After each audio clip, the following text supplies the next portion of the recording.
안녕하세요. 저는 서울 강동구에 살고 있는 50대 후반의 여성입니다.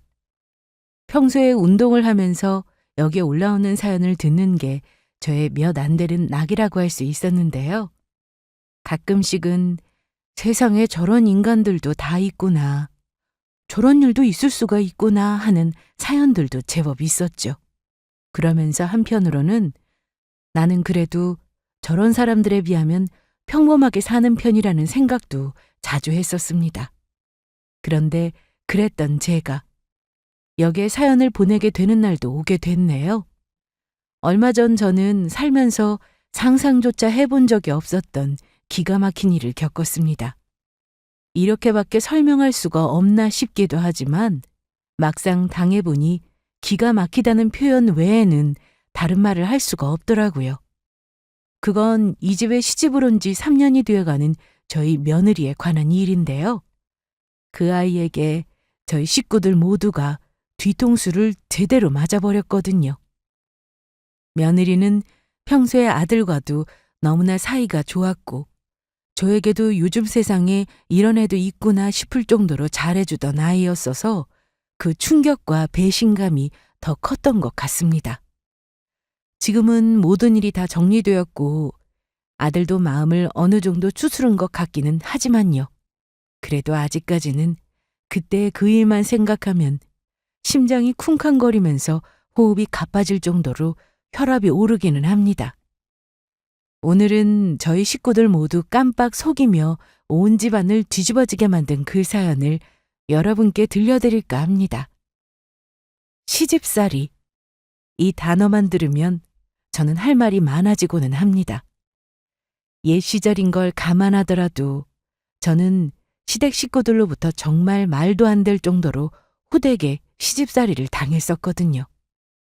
특히 돌아가신 저희 시어머니는 동네에 소문이 자자할 정도로 유명했습니다. 시어머니가 저를 마음에 들어 하지 않으셨다는 사실 하나만으로 저는 그 집안에서 거의 죄인이나 마찬가지였어요. 이유는 저희 친정이 가난하다는 것이었습니다. 시아버지는 자수성가한 사업가였고 시어머니는 살던 지역에서 이름께나 날리던 집안의 외동딸이었다고 하더라고요. 시아버지가 어느 정도 자리를 잡으며 성공할 때까지는 처가의 도움을 많이 받았을 거고요. 시부모님은 아들이 본인을 따라 사업을 물려받고 본인들처럼 여유로운 처가를 만나 사업을 원만하게 더 키워내길 바라셨어요. 하지만 남편은 계속 공부해서 학자가 되기를 원했고 박사를 마친 뒤 나중에는 대학 교수가 되었습니다. 시어머니는 그걸 두고 돈은 안 되고 허울 뿐인 명예직이라고 하셨고요. 어쨌든 남편은 대학 시절에 같은 학교 후배였던 저를 만나 연애를 시작했고 집안에서 숱하게 가져오는 부잣집 여식들과의 선자리도 모두 거절한 채 끝내 저와 결혼을 했습니다. 당연히 시댁에서는 반대가 어마어마했죠.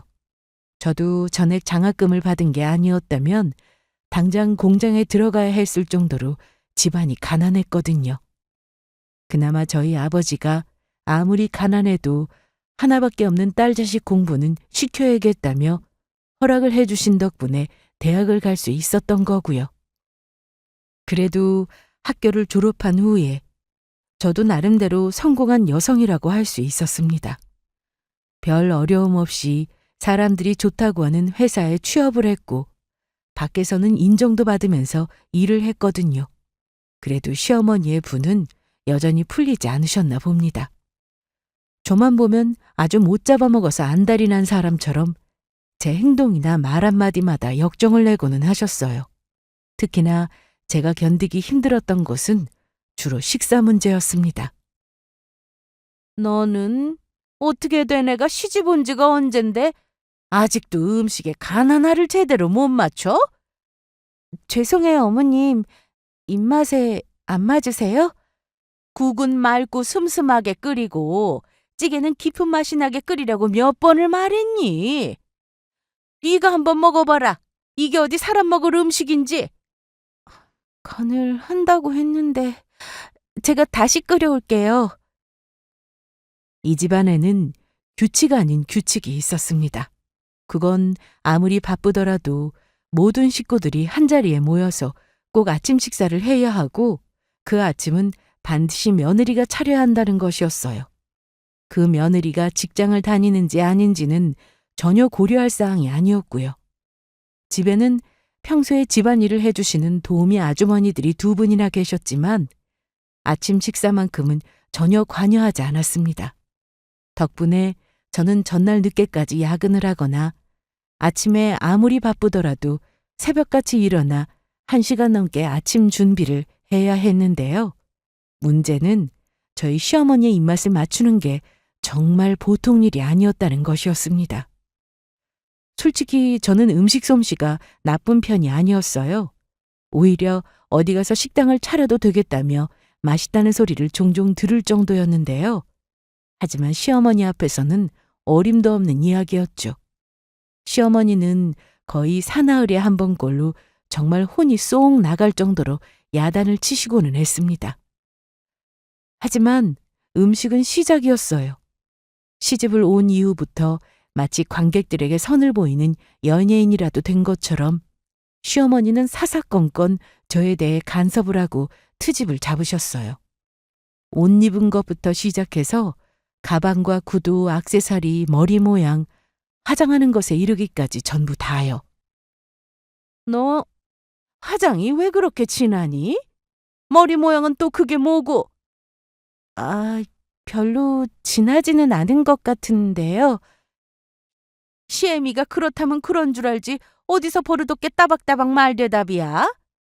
밖에 나가서 사람들 붙잡고 한번 물어봐라. 결혼한 여자가 어디 너처럼 하고 다니는지. 저를 더 힘들게 했던 건 시어머니의 트집에 딱히 기준이 있는 것도 아니었다는 것이었습니다. 어떤 날은 화장이 진하다고 말씀하시고 어떤 날은 또 화장 좀 제대로 하고 다니라며 벌컥 화를 내시기 일쑤였거든요. 어느 장단에 맞춰야 할지 모르겠다는 말이 딱 이럴 때 쓰는 말이었습니다. 심지어 남편이 돈 안 되는 교수가 되겠다는 것도 다 옆에서 제가 바람을 넣어서 꼬신 게 아니냐고도 하시더라고요. 그래도 저는 시간이 흐르면 시어머니의 구박도 나아질 거라고 생각했습니다. 그럴수록 제가 더 노력하고 제가 더 나아지는 모습을 보여드리면 시어머니도 언젠가는 마음의 문을 열고 저를 받아들이실 거라고 믿었죠. 하지만 그건 완전히 오산이었습니다. 심지어 시어머니의 구박은 첫째 아이가 태어나고 나서 더더욱 극에 달하고 있었어요. 다름이 아니라 첫째 아이가 딸이라는 이유였죠. 네가 이 집안 대를 끊어먹으려고 아주 작정을 했구나. 아들 하나만 낳으라고 그렇게 귀에 못이 박히도록 이야기를 했는데 시애미 말을 아주 귓등으로도 안 듣는구나. 그게 무슨 말씀이세요, 어머님? 아들을 낳는 게 제 마음대로 되는 것도 아니고요. 듣기 싫다. 쓸모도 없는 계집애를 낳아서 어디다 쓴담. 몸조리도 제대로 못한 채 산후통에 시달리고 있는 저에게 시어머니는 하루에도 몇 번씩 찾아와 저런 말씀을 하시고는 했습니다. 제 품 안에 안겨 잠들어 있는 딸아이 앞에서 땅이 꺼져라 한숨을 푹푹 내쉬면서요. 제가 구박을 받는 것은 참을 수 있었지만 딸아이 앞에서까지 저런 말씀을 하시는 건 정말 참을 수가 없더라고요. 그것보다도 더 야속했던 것은 남편이었습니다. 시어머니의 행동을 뻔히 보고 듣고 있으면서도 옆에서 한 번도 거들어주지 않았거든요. 그저 시어머니가 한바탕 하고 돌아간 뒤에 조용히 울고 있는 제 뒤에서 어머니 말씀을 너무 속상하게 듣지 말라는 그 말 한마디씩을 겨우 할 뿐이었습니다. 결국 시어머니의 등살을 견디다 못해 저희 부부는 다시 빠르게 둘째를 가져야만 했습니다. 그리고 그 둘째가 아들로 태어나고 나서야 간신히 딸 낳았다는 구박이 조금 사그러들었죠. 지금 생각하면 정말 말도 안 되는 일들의 연속이었습니다. 하지만 저 때만 해도 이런 시집살이를 당하면서도 어디 가서 하소연 한번 못하던 시절이었어요. 시집살이를 못 견뎌서 이혼을 한다는 건 더더욱 말도 안 되는 일이었고요. 참 울기도 많이 울었던 시절이었습니다. 그리고 저는 그때 속으로 다짐했어요. 나중에 제 며느리가 들어오게 된다면 정말로 잘해주겠다고요. 시집살이 같은 말은 꿈에도 상상할 수 없을 정도로 정말 제 친딸처럼 잘 대해주고 며느리와 사이좋은 시어머니가 되겠다고 말이에요. 세월이 흘러 두 아이들도 모두 어느새 30을 훌쩍 넘긴 나이가 되었습니다. 큰딸은 일찌감치 외국으로 시집을 갔어요. 아빠처럼 공부만 하는 사람은 싫다고 하더니 꼭 제 아빠 같은 남자를 만났더라고요. 미국에서 박사를 마치고 그곳에서 대학 교수를 하는 사위와 결혼을 했거든요. 그래서 몇 년에 한 번 한국에 들어오는 것을 제외하고는 얼굴을 보기가 힘들게 되어버렸죠. 저희 남편은 5년 전에 폐암으로 세상을 떴어요. 이제 제 곁에 남아있는 것은 아들뿐이었습니다. 이 나이쯤 되고 나니 남은 소원이라고는 이제 자식들이 모두 가정을 꾸려서 행복하게 잘 사는 모습을 보는 것 하나뿐이더라고요. 문제는 아들이 도무지 결혼 생각이 없어 보인다는 것이었습니다. 얼굴도 저만하면 멀쩡하게 잘 낳아두었고 좋은 학교를 보내서 공부도 시킬 만큼 잘 시켰고 성격도 모난 데 없이 예의 바르게 잘 키웠다고 생각했는데 글쎄 그게 저 혼자만의 생각이었던 건지 그것도 아니면 엄마인 제가 모르는 뭔가 다른 문제가 아들에게 있는 건지 아들은 결혼은커녕 연애조차도 하지 않고 있었습니다. 생신 축하드려요, 어머니. 혹시 가지고 싶은 것 있으시면 제발 말씀해 주세요. 여쭤보고 사려고 아직 선물을 못 골랐어요. 선물 같은 건 됐고 대신에 엄마가 소원은 하나 있어. 보나마나 또 장가가라는 말씀이시겠죠 뭐. 그것만 빼고 들어드릴게요. 아유, 내가 속이 터져서 정말. 너희 누나는 대학도 졸업하기 전에 시집가고 싶다고 난리를 쳐대서 속을 썩이더니 너는 반대로 결혼을 안 하겠다고 버텨서 속을 썩이니? 그래도 하나라도 결혼했으니 다행 아니에요? 저는 결혼 생각 없어요. 손주는 누나가 낳아줄 거니까 너무 걱정은 하지 마시고요. 누가 손주 때문에 이래? 너 벌써 나이가 몇인데 이대로 평생 혼자 살 거야? 결혼이 하기 싫으면 연애라도 일단 좀 하든가. 여자도 안 만나고. 너 혹시 남자 좋아하니? 아이고, 우리 어머니 또 드라마를 너무 많이 보셨네. 그리고 제가 혹시나 진짜로 남자를 좋아한다고 해도 그건 어머니한테 털어놓겠어요? 저는 하도 속이 터진 나머지 온갖 가정을 다 해두고 아들을 떠보기까지 했습니다. 하지만 아들 녀석은 속 편하게 웃기만 하면서 아니라고 고개를 젓더라고요.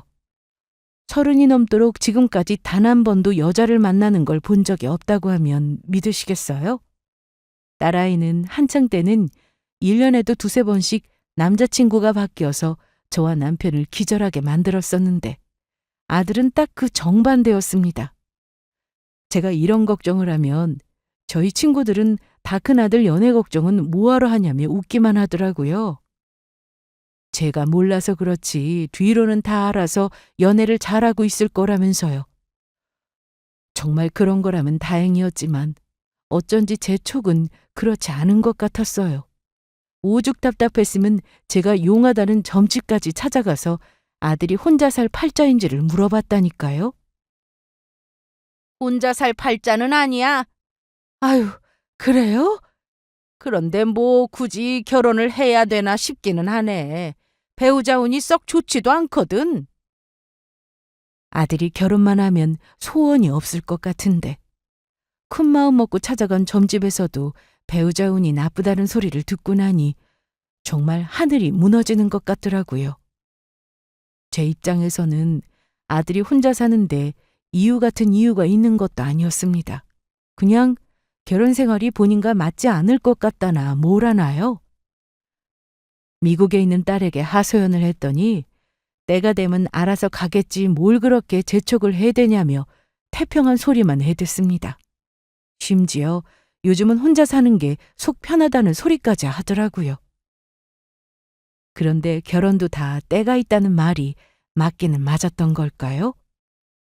아들 문제에 대해서 마음속으로 조금씩 내려놓고 있을 때쯤이 되니 아들에게 여자친구가 생겼다고 하더라고요. 정말이야? 진짜로 만나는 아가씨가 있어? 그렇다니까요. 어머니가 들으면 진짜 좋아하실 줄 알았는데. 당연히 좋지. 말해 뭐해. 믿기지가 않아서 그러지. 그래, 뭐하는 아가씨야? 나이는 몇 살이고? 성격은 어때? 그렇지 않아도 조만간에 집으로 데려와서 인사시키려고요. 그때 어머니가 직접 보세요. 질문 세례를 퍼부는 저를 보며 아들은 그저 아무런 대답 없이 웃기만 했습니다. 집에 데려와서 인사까지 시킨다는 걸 보니 진지한 마음으로 만나는 것 같더라고요. 아들도 벌써 나이가 30대 중반이 다 되었으니 누구를 만나든 진지하게 만나는 게 당연한 일이기는 했어요. 그날 밤에 얼마나 기분이 좋던지 저는 밤새 한숨도 자지 못할 정도였어요. 연애도 안 하고 결혼도 안 하고 저러다 독거노인으로 혼자 늙어 죽는 게 아닌가 싶었던 아들이 여자를 만난다니 조상님께 감사드리고 싶은 심정이었습니다. 안녕하세요, 어머님. 이지수라고 합니다. 아유, 우리 기현이한테 이야기만 들었었는데 드디어 만나게 됐네요. 도대체 어떤 아가씨인가 내가 얼마나 궁금하던지. 아, 기다리시는 줄 알았으면 더 빨리 찾아뵐 걸 그랬어요. 며칠 뒤에 아들은 여자친구를 집으로 데려왔어요. 아들보다는 한 살이 어리다고 하더라고요. 얼굴도 차만이 예쁘고 성격도 싹싹한 데다 예의도 바르고 방긋방긋 웃기도 잘하는 게 참 호감형인 아가씨였습니다. 아들 녀석이 좋아할 만도 하겠구나 싶더라고요. 두 사람은 운동을 하다가 만났다고 들었습니다. 듣기로는 무슨 한강에서 함께 달리기를 하는 모임에서 만났다고 하던데 요즘은 그런 게 또 유행이라고 하더라고요. 우리 때는 운동은 혼자서 하는 게 당연했는데 아무튼 어디를 가든 뭘 하든 그렇게라도 제 짝을 만났다니 천만다행이 아닌가 싶었습니다. 이 녀석이 여자도 안 만나고 결혼 생각도 없다고 해서 내가 얼마나 그동안 속을 끓였는지 몰라요. 그러셨을 것 같아요. 오빠가 원래 그전까지는 비혼주의였다고 하더라고요. 내가 저 나이 때는 애가 곧 중학교에 들어갈 나이였는데 엄마 마음도 모르고 그렇게 느긋한 소리나 해대고 있으니 속이 터져서 정말. 원래 아들들이 다 그렇더라고요. 제 남동생도 오빠랑 똑같거든요. 엄마가 늘 답답하다고 하세요. 제 말에 맞다며 맞장구를 치는데 속이 뻥 뚫리는 느낌이었습니다. 예비 며느리는 공무원으로 사회복지 관련 부서에서 일을 한다고 했습니다.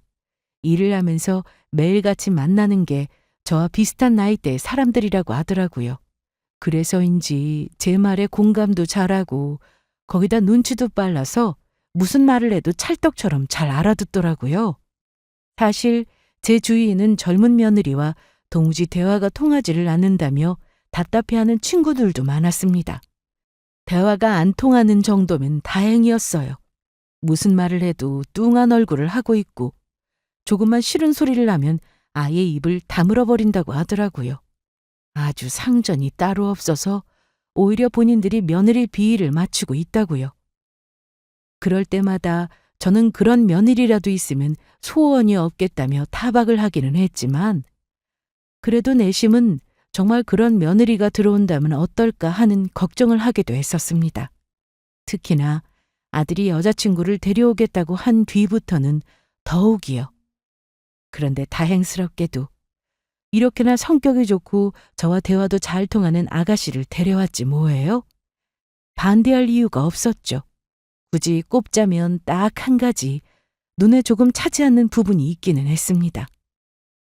그런데 부모님은 무슨 일을 하신다고요? 아, 저희 아버지는 건설 현장에서 일을 하시다 지금은 쉬고 계세요. 어머니는 여기저기서 일하시다가 지금은 식당에서 일하세요. 이야기를 들어보니 예비 며느리의 집안 사정이 많이 어려운 모양이더라고요. 친정아버지는 공사판에서 하루하루 일당을 받는 일을 하셨다고 하는데 말하자면 막노동이었겠죠. 이제는 나이가 많고 몸이 힘들어서 그것마저도 관두고 집에서 쉬신다고 하더라고요. 친정어머니는 아직까지 시내에 있는 한 고깃집에서 일을 한다고 했고요. 학력도 두 분 다 고졸이시더라고요.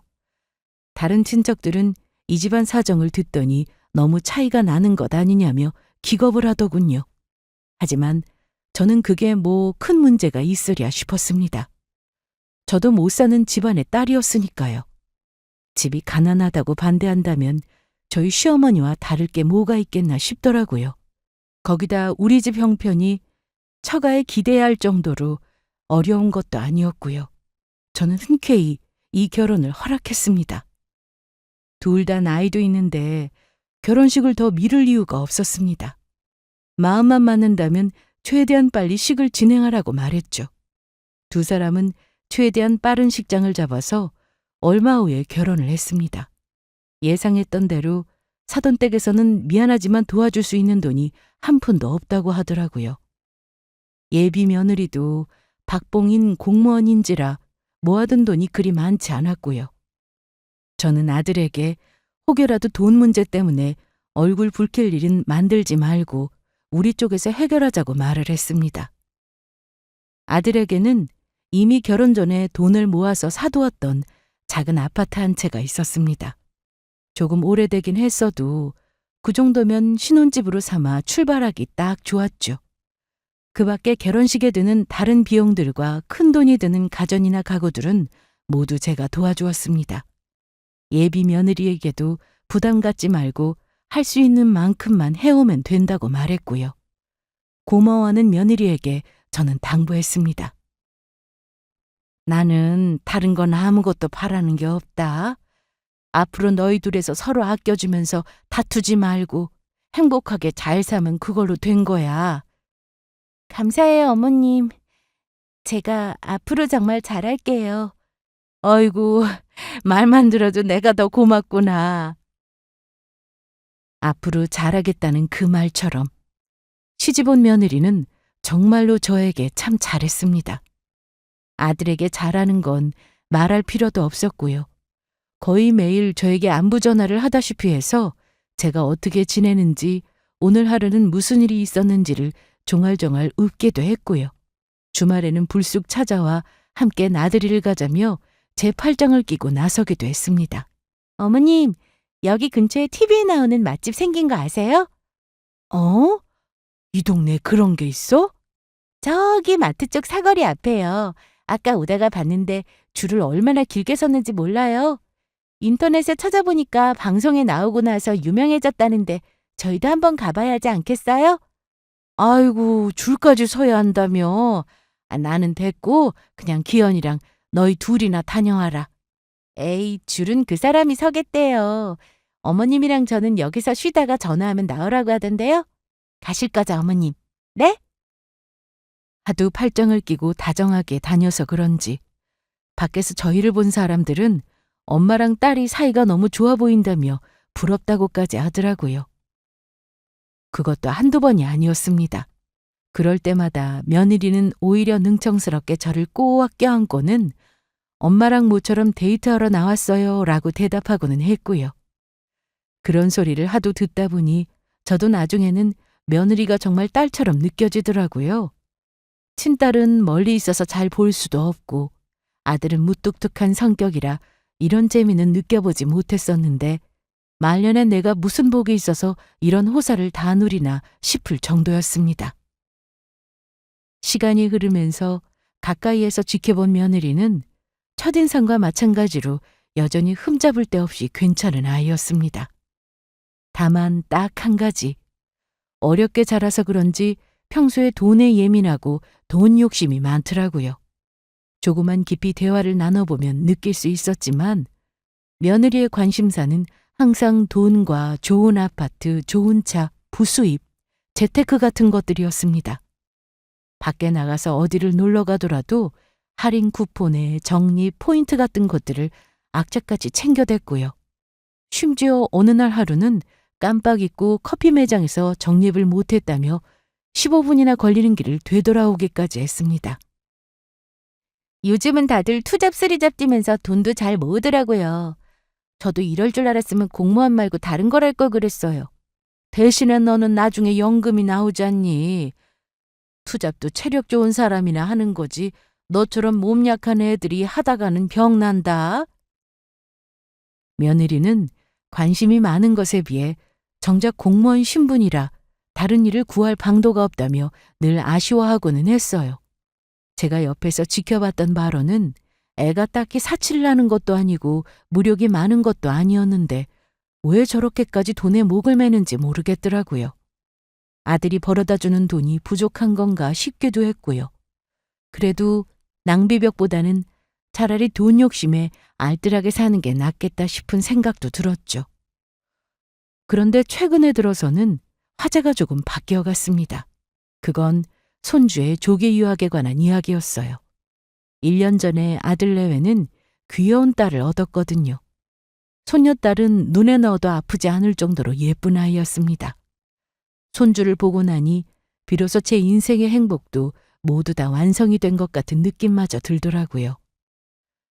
나이가 들어서 그런 건지는 모르겠지만 자식을 키울 때와는 또 다른 느낌이었습니다. 요즘 저의 행복은 매일 며느리가 보내오는 손녀딸의 사진과 동영상을 보면서 하루를 시작하는 것이었죠. 그리고 매주 주말마다 손녀딸을 데리고 오는 아들 레에와 함께 시간을 보내는 것이었고요. 그런데 어느 순간부터 며느리가 조기 교육의 어려움에 대해서 토로하기 시작하더라고요. 먼저 아기를 낳은 친구들 이야기 들어보니까 영어는 어릴 때부터 잡아야 한다고 하더라고요. 나중에는 수학 가르치느라 영어 공부에 따로 할애할 시간이 없다고요. 애가 몇 살이나 됐다고 벌써부터 영어 공부를 시켜? 아니에요, 어머님. 요즘은 태어나서부터 시작하는데요. 어리면 어릴수록 아이가 언어를 받아들이는 게 쉽다고 하더라고요. 아무리 늦어도 4세 이전에는 시작해야 원어민이랑 동일한 수준으로 외국어를 구사할 수 있다고 하고요. 그래서 미국에 보내고 싶은 거야? 네.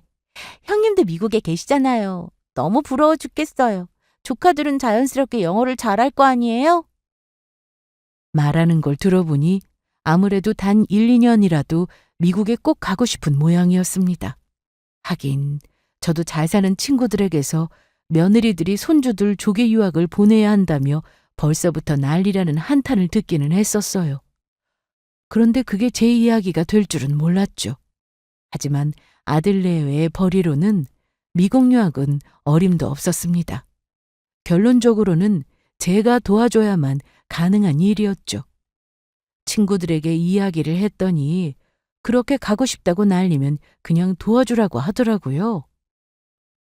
보니까 계속 유학 타령할 것 같은데 여유되면 그냥 한번 보내줘. 나 죽고 나서 유산으로 줘봐야 고마워하는지도 모를 일이지. 살아생전 도와주고 고맙다는 소리 들어. 그래, 유산으로 주면 세금으로만 뜯기는 돈이 얼마야? 어차피 중요할 거 아니야?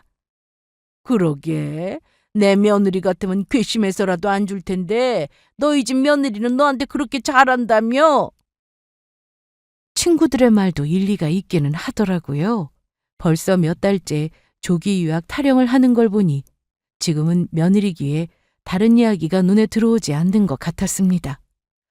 구성격에 한번 꽂힌 일이면 기어이 해야 직성이 풀릴 것 같아 보이기도 했고요. 아들에게 넌지시 떠보니 본인도 난감한 얼굴이더라고요. 가면 좋기야 하겠지만 하면서 말끝을 흐리는 걸 보니 제 마누라 의견에 일정 부분은 동의하는 것 같아 보였고요. 저는 고민한 끝에 손주 유학을 보내줘야겠다는 결론을 내렸습니다. 며느리는 당연히 뛸 듯이 기뻐했고요. 일단 당장은 그 정도의 현금이 없어서 시간이 조금 걸린다고 말했죠. 어차피 유학에 필요한 수속도 해야 하니까요. 그렇게 결정을 내린 이후로 며느리는 그 전보다도 더욱 살갑게 연락을 해왔습니다. 솔직히 속 보인다 싶어 웃음이 나기는 했지만 그래도 저에게 잘하던 아이였으니 그냥 웃어넘길 수준이었죠. 세금 문제도 의논하고 이것저것 서류 처리를 하다 보니 시간은 잘도 흐르더라고요. 어느새 해가 바뀌어 설날이 되었습니다. 추석도 거의 끝나서 이번 명절만 지나면 마련한 돈을 며느리에게 줄 수 있을 것 같았죠. 명절 분위기는 더없이 좋았습니다. 미국에 있는 딸내와 영상통화도 하고 앞으로 어떻게 할지 조언을 듣기도 했고요. 아들내와 손녀와 함께 맛있는 음식도 만들어 먹고 영화도 보면서 즐거운 시간을 보냈죠. 이틀을 꼬박 본가에서 시간을 보낸 후에 아들내외가 집으로 돌아간 그날 밤이었습니다. 갑자기 제 핸드폰으로 전화가 걸려오길래 받았더니 며느리더라고요. 무슨 일이야? 벌써 도착한 건 아닐 테고. 어머님, 제가 핸드폰을 어머님 댁에 두고 온 것 같아서요. 아마 작은 방 어딘가에 있을 텐데. 핸드폰을 한참 찾았던 모양인지 며느리의 목소리는 전에 없이 다급해 보였습니다. 그 말에 아들내외가 묵던 작은 방에 들어갔더니 아니나 다를까 핸드폰 하나가 침대 옆에 떨어져 있더라고요. 핸드폰을 찾았다는 제 말에 며느리는 한숨을 길게 내쉬었어요. 어머님, 핸드폰은 내일 찾으러 갈게요. 그 애는 내일 아침 일찍 출근이라서 지금 돌아가기는 좀 그래서요. 그래, 알았다. 내가 잘 챙겨두마. 걱정 마라. 그리고 배터리가 다를까봐 그러는데 제 핸드폰은 꼭 꺼주세요. 어떻게 끄는지 아시죠, 어머님? 며느리는 전화를 끊기 전에 본인의 핸드폰을 꺼달라며 몇 번씩이나 강조했습니다. 핸드폰이야 제가 충전을 해주면 되는 것인데 충전을 해두겠다고 했더니 번거롭게 그럴 필요가 없다며 어차피 연락이 올 때도 없으니 그냥 꺼달라고 하더라고요. 요청이 조금 이상하다 싶기는 했지만 그냥 그런가 보다 하고 넘겼죠. 그런데 더 이상한 일은 바로 그날 밤에 벌어졌습니다. 명절의 여파로 저도 피곤했는지 TV를 보고 있다가 잠이 드는 줄도 모르고 어느새 골아떨어져 있던 참이었어요. 요즘은 초저녁잠이 많아져서 이렇게 기절하듯 잠이 드는 경우가 많았거든요. 그런데 새벽 2시쯤이나 됐을까요? 저는 갑자기 울리는 커다란 벨소리를 듣고 화들짝 놀라며 자리에서 벌떡 일어났습니다. 제가 귀가 좀 많이 예민한 편이라 평소에도 작은 소리를 민감하게 듣고는 했거든요. 그래서 제 핸드폰은 자기 전에 알림들을 모두 무음으로 맞춰두고는 했는데 이 새벽에 낯선 벨소리를 들었으니 당연히 놀랄 수밖에요. 벨소리의 정체는 머리맡에 두었던 며느리의 핸드폰이었습니다. 제가 깜빡하고 핸드폰 전원을 끄지 않았더라고요. 화면을 보니 김선영이라고 여자 이름이었습니다. 이 새벽에 무슨 일인가 싶었지만 저러다 말겠지 싶어서 그냥 받지 않고 내버려 두었죠. 그런데 전화가 끊어질 기미가 없이 계속해서 울리더라고요. 저는 결국 전화를 받았습니다. 사정을 설명하고 끊으려고 하던 것이었죠. 그런데 이제 봤네. 왜 이렇게 연락이 안 돼? 명절이라지만 좀 너무한 거 아니야? 화면에는 분명히 여자 이름이 떠 있었는데 핸드폰 너머로는 굵직한 남자의 목소리가 흘러나오고 있었습니다. 저는 순간 당황스러워서 말문이 막혔어요. 제가 대답이 없자 남자가 다시금 재촉을 하더라고요. 지수야, 내 목소리 안 들려? 누구세요? 지수는 저희 며느리 이름이었어요. 제가 누구냐고 묻자 이번에는 상대 쪽의 남자가 당황하더라고요. 하고는 머뭇거리더니 잘못 건 것 같다며 전화를 끊어버리더라고요. 잘못 걸었다기에는 며느리 이름까지 똑바로 부르고 있었는데 말도 안 되는 소리였죠.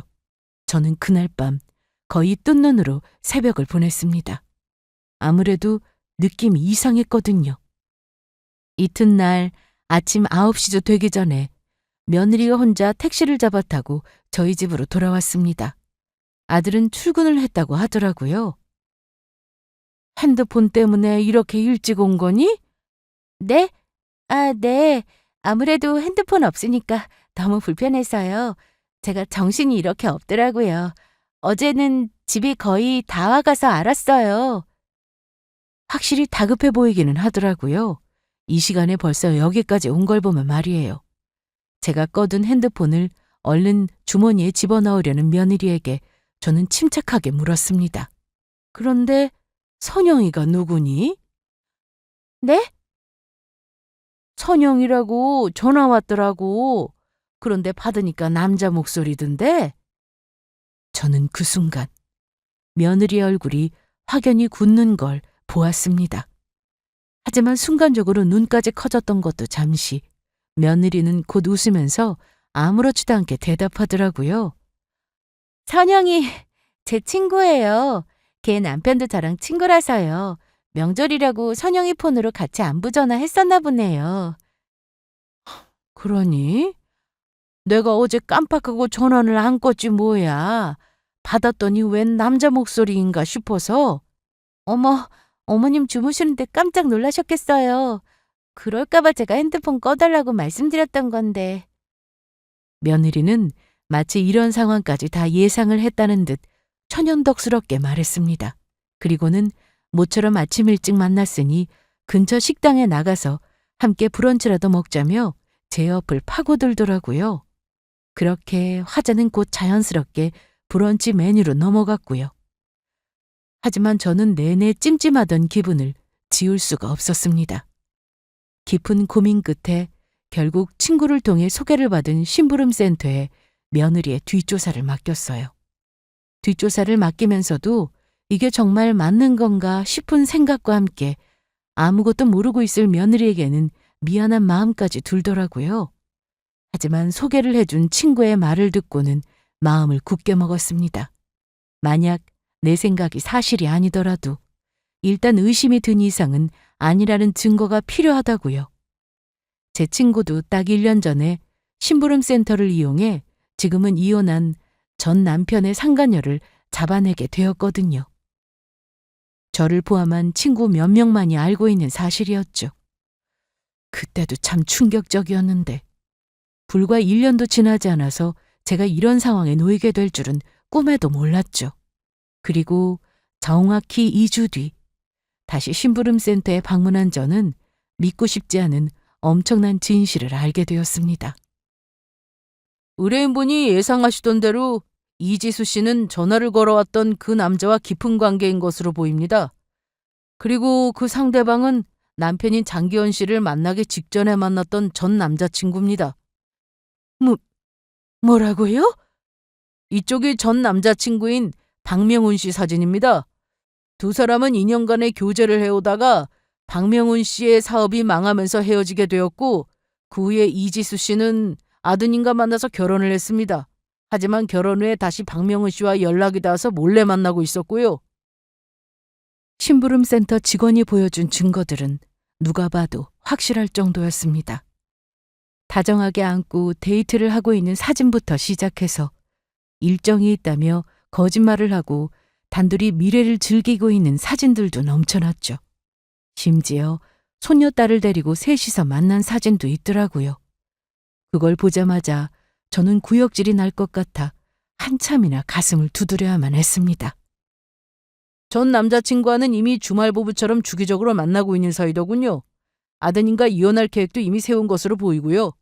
하지만 의뢰인분이 주기로 약속했다던 돈이 문제였습니다. 며느리는 결혼 후에 우연히 재회하게 된 전 남자친구와 지속적으로 만나는 사이가 되면서 다시 새 살림을 차리기로 결심을 했습니다. 하지만 여전히 그 남자에게 돈이 없다는 것이 가장 큰 걸림돌이었어요. 그래서 나름대로 고민한 끝에 치밀한 계획을 세웠습니다. 그건 바로 저에게 손녀딸의 유학자금을 받아서 떠난다는 것이었습니다. 아들은 한국에서 일을 해야 하니 함께 떠날 수 없었고 며느리는 미국에 가는 척하면서 그 남자와 살림을 차릴 생각이었겠죠. 너무나도 끔찍한 현실에 소름이 돋더라고요. 충격적인 사실은 거기서 끝이 아니었습니다. 그리고 손녀분도 아마 정황상 의뢰인분의 친손녀가 아닌 것 같습니다. 그럼 우리 손녀가 저 남자 애라는 말이에요? 네, 확실한 것은 유전자 검사를 해봐야 할 것 같습니다만. 순간 하늘이 새하얗게 변하면서 눈앞이 핑 돌더라고요. 저는 어지럼증이 인 나머지 뒷목을 잡고 소파에 몸을 기댔습니다. 직원이 가져다주는 냉수를 마시고서야 한참 만에 정신을 차렸어요. 제 목숨을 줘도 아깝지 않을 것만 같던 그 귀한 손녀딸이 사실은 내 친손주가 아니었다니 정말 믿을 수도 없고 믿고 싶지도 않은 일이었습니다. 온몸이 부들부들 떨리더라고요. 그 후로 저는 센터 직원을 통해 지속적으로 며느리의 행적에 대해서 보고를 받았습니다. 몰랐는데 그 남자를 일주일에 2~3번씩이나 만나더라고요. 심지어 그놈은 이사까지 해서 며느리와 같은 동네에 살고 있었습니다. 내 아들의 바로 코앞에서 바람을 피우고 있었던 거죠. 저는 며느리가 그 남자를 만나고 있을 때마다 연락을 했습니다. 그리고 약속했던 유학비를 줄 것처럼 저희 집으로 불러댔어요. 그때마다 며느리는 헐레벌떡 택시를 타고 달려오고는 했죠. 어머님, 저 왔어요. 어머, 내가 지금 오지 말라고 전화하려던 참이었는데. 네? 아니, 방금 세무사랑 통화를 해보니까 세금 문제 때문에 당장은 현금을 빼면 안 된다고 하더라고. 아, 무슨 세금 문제길래. 글쎄, 방금 들었는데 복잡해서 나는 잘 모르겠고 아무튼 며칠 더 걸린다니 오늘은 안 되겠구나. 어떡하니? 아, 아니에요. 온 김에 어머니랑 데이트나 하고 가면 되죠. 며느리는 아무렇지도 않은 것처럼 웃었습니다. 하지만 며칠 뒤에도 같은 일이 반복되었습니다. 며느리가 또 그 상간남을 만나고 있길래 바로 제가 전화를 걸었거든요. 아니, 돈을 보내려고 은행에 왔는데 뭐가 이리 복잡하니? 보이스 피싱인지 뭔지 때문에 원래 얼마 이상 이체하려면 달라는 서류가 많다는데 시간 되면 네가 좀 올 수 있겠니? 네, 어머님. 지금 바로 갈게요. 며느리는 또 택시를 잡아 타고 제가 있는 동네로 달려왔습니다. 하지만 저는 며느리가 거의 도착할 시간쯤에 다시 연락을 했어요. 아유, 내가 갑자기 급한 일이 생겨서 나가봐야겠구나. 아무래도 은행 볼 일은 다음에 봐야겠다. 네? 어머님, 저 거의 다 왔는데요. 어머, 이거 미안해서 어쩌니? 나도 출발했는데 볼일 보고 돌아오면 은행 문 닫을 시간일 것 같구나. 아, 괜찮습니다. 그럼 뭐 다음에 다시 올게요. 하지만 그 다음에도 이런 일이 끝없이 반복되었어요. 한 달쯤 지나고 나니 며느리도 더 이상은 태어난 연기를 잘 해내지를 못하더라고요. 나중에는 제가 오라고 불러도 미적거리고 와서도 얼굴에 짜증이 가득했습니다. 그러면서도 혹시나 하는 마음에 또 오지 않을 수는 없어서 편도로 거진 2시간이나 되는 거리를 매번 달려왔고요. 그리고 드디어 오늘이 한 달을 이어온 연기의 마지막 날이었습니다. 어제 바로 제가 몰래 의뢰했던 손녀딸의 유전자 검사 결과가 나왔었거든요. 오늘도 허탕을 친 채 짜증을 내며 돌아간 며느리는 집으로 가지 않고 곧장 그 남자를 만나러 떠났죠. 저는 미리 대기하고 있던 아들의 차를 함께 타고 그 길로 며느리의 뒤를 밟았습니다. 도착한 곳은 심부름센터 직원이 미리 미래의 장소라고 알려주었던 상간남의 집 앞이었어요. 상간남의 차에서 내린 며느리가 그 남자의 손을 잡고 그 남자 집으로 들어가고 있었습니다. 아들에게 모든 사실을 알린 것은 바로 어젯밤이었습니다. 유전자 검사 결과지를 받은 직후였죠. 아들은 참담한 얼굴로 이 장면을 보더니 저더러 먼저 돌아가라고 말하더라고요. 저는 문제 생기지 않도록 차분하게 마무리 지으라는 말과 함께 먼저 집으로 돌아왔습니다. 그날 이후 아들과 며느리는 이혼을 하게 되었습니다. 지금까지 모았던 불륜 증거와 함께 끝내 이혼 소송으로 가게 되었고요. 저도 이렇게 충격적이었는데 아들은 얼마나 더 충격이었을까요? 심지어 상간남의 자식을 내 자식으로 키웠을 그 마음을 생각하면 자다가도 벌떡 일어나 가슴을 칠 정도였습니다. 법적으로 특히 문제가 되었던 부분도 남의 아이를 속여 키우게 한 부분이더라고요. 며느리는 1억에 가까운 위자료를 배상하고 맨몸으로 시집을 왔던 것처럼 그대로 아들네 집으로 쫓겨났습니다. 그토록 원하던 이혼을 시켜준 거죠. 그리고 그 남자도 상간남 소송을 통해서 몇 천만 원의 위자료를 배상했습니다. 그 후로는 둘이서 살림을 차렸는지 어떻게 됐는지는 알 수가 없네요. 기가 찬 것은 그 뻔뻔한 낙가죽으로 이혼하는 그 순간까지 아들에게 손녀딸 타령을 해댔다는 것이었습니다. 친자식은 아니라도 키운 정은 있잖아. 기어이 우리한테 위자료까지 다 뜯어내야겠어? 네가 그런 말을 할 자격이나 돼? 애한테 부끄럽지도 않아? 그나마 그 정이라도 남아서 이 정도까지만 하는 줄 알아. 솔직히 막판에 아들의 마음이 흔들릴까 봐 걱정을 했었는데 제가 우려하던 일은 없더라고요. 생각보다 아들이 받은 충격이 그만큼 컸다는 거겠죠. 벌써 몇 달이 흘렀지만 지금도 저는 가끔 그때의 일을 떠올리고는 합니다. 결혼 생각이 없었던 아들을 결혼하라며 닥달했던 게 문제였을까 하고요. 제가 사람 보는 눈이 없는 바람에 애초에 그런 아이를 며느리로 받아들이고 친딸처럼 예뻐라 했던 것도 문제였겠죠. 처음에는 온통 다 저의 잘못이었다는 후회만 들더라고요. 하지만 시간이 흐르고 나니 이제는 그런 생각도 들고는 합니다. 어차피 일어날 일은 인력으로 막을 수 없었을 것이고 그때는 그게 최선이었을 거라는 생각이요. 이제와 돌이킬 수 없는 일을 계속해서 후회하는 것보다는 앞으로 어떻게 잘 살지를 걱정하는 편이 더 낫겠다는 생각도 들었죠. 아들도 이제는 마음을 많이 추스른 것 같았습니다. 이혼 직후 그동안 아들은 집에만 틀어박혀서 꼼짝을 않고 있었거든요. 죽은 사람처럼 벽을 보고 잠만 자고 있었고요. 하지만 얼마 전에는 휴가를 길게 쓸 수 있게 되었다며 미국에 있는 제 누나에게 놀러 가자는 이야기를 하더라고요. 다행이다 싶었죠. 시간이 약이라는 말처럼 모든 것이 곧 괜찮아지기만을 바랄 뿐입니다. 여기까지 들어주셔서 감사합니다.